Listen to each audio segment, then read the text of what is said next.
Good afternoon. My name is Allison Chatharchan from the Cornell Institute for Climate Smart Solutions, and I'm going to talk to you today about climate change and impacts in communities. So I'd like you to think about a few things as we think about climate change and communities. How have extreme weather events and climate change affected your community over the last few years? How can we bring about change as quickly as possible to both reduce our impacts on the climate and increase resiliency? And what resources and tools are available to you and your community? So climate change is already affecting our communities in New York State, in the Northeast, and around the world.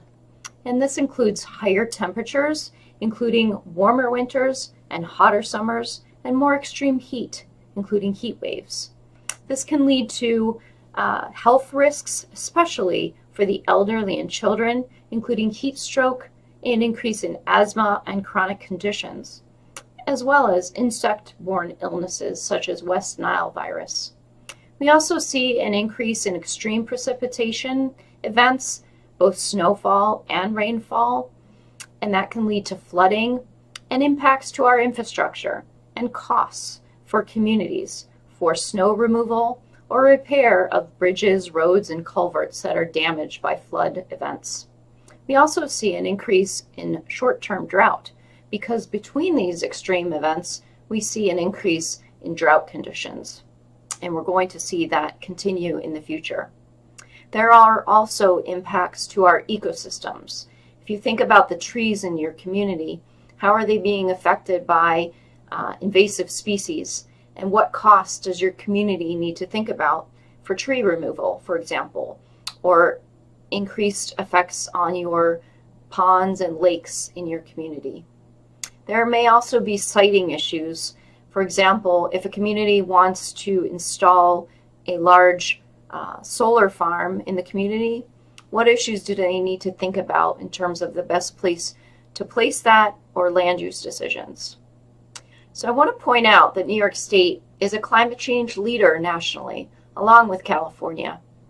We established Executive Order 24, which set a goal of an 80% reduction in greenhouse gas emissions from 1990 levels by 2050.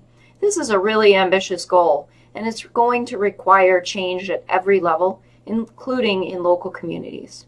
So New York State established the Climate Smart Communities program that I'll mention a little bit later on, and recently passed a Community Risk and Resiliency Act. Climate change action at a local level is really, really important.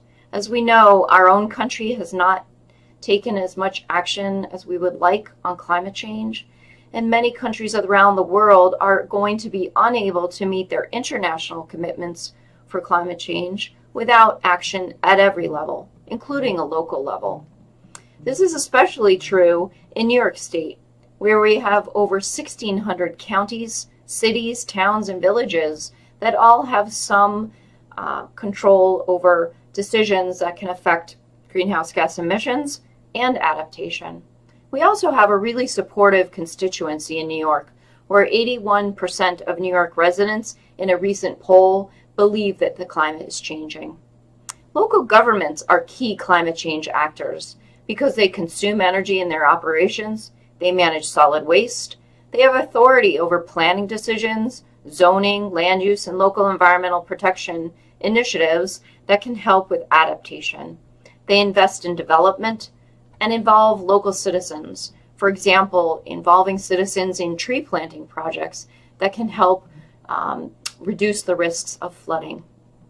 So New York State has the only state-led program called the Climate Smart Communities Pledge, and to date 196 communities have signed on to this program. That represents about a third of the state's population, which is fantastic. We have a lot more communities to include in this program. It's a 10-step process, a voluntary initiative where a town board or city council signs a resolution to become a climate smart community. They then designate a lead agency or a committee in their municipality to take on this initiative. They set goals, inventory their emissions, and move towards action. That can include decreasing energy demand for local government operations, encouraging renewable energy, working on climate change adaptation, and educating and informing the public. You can find more information on the Climate Smart Communities program from the New York State Department of Environmental Conservation. And I really do encourage you to check this out and see if your community has signed on to this pledge. And if not, contact your local elected officials and ask them to sign the pledge. If you're not in New York State, there are many resources available to communities, including through ICLEI.